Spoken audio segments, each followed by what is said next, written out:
आपण पक्षप्रवेश केला आहे, घरवापसी होते पुन्हा एकदा. काय वाटतं? भावना का म्हणजे भावना चांगल्या आहे. बरोबर आहे. आधीच्या पक्षातून या पक्षात येत आहे, कशासाठी आहे? शिवसेनेत होतो, पण काय यावंसं वाटतं पुन्हा शिवसेना? बीजेपीने तिकीट दिली नाही महेंद्र मोबाईल मागे म्हणून पुन्हा पक्षात आलो. घर वापसी झाली माझी. गोंदिया विधानसभा निवडणुकीमध्ये तुम्ही उमेदवार असणार असं काही बोलणं झालंय का? किंवा 1000%. बरोबर, 1000%. मध्यंतरी तुम्ही नाना पटोलेंची सुद्धा भेट घेतली होती. भेट नाही, नाना आमचे भाऊ आहेत, आमच्या जिल्ह्याचे नेते आहेत, घरी भेटायला आले होते, त्यांना आम्ही पडवू शकत नाही. भेट झाली. काय नाराजी होती भाजपमध्ये जेणेकरून तुम्ही हा निर्णय घेतला? भाजपमध्ये नाराजी म्हणजे 2018ला मला आदरणीय फडणवीसजी, आदरणीय बावनकुळे साहेब हे बोलले की 19च्या निवडणूक तुम्हाला आम्ही विधानसभेची तिकीट देणार. त्यांनी काही दिलं नाही.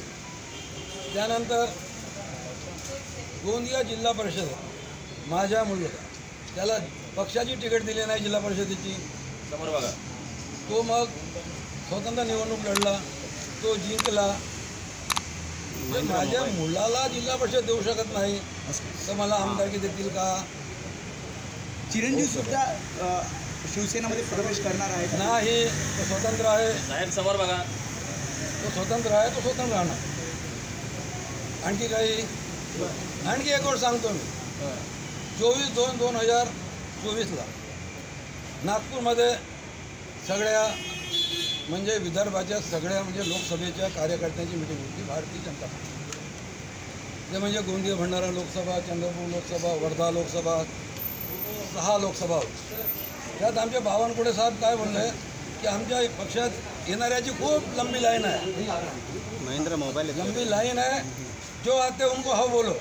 हम हर किसी को खुश नहीं रख सकते, लेकिन आएंगे 100 और जाएंगे 5. हम 95% प्रॉफिट में रहेंगे. और उस दिन से ऐसा लगा कि हम बेवकूफ़ बन चुके हैं, इसलिए अपने सुधार.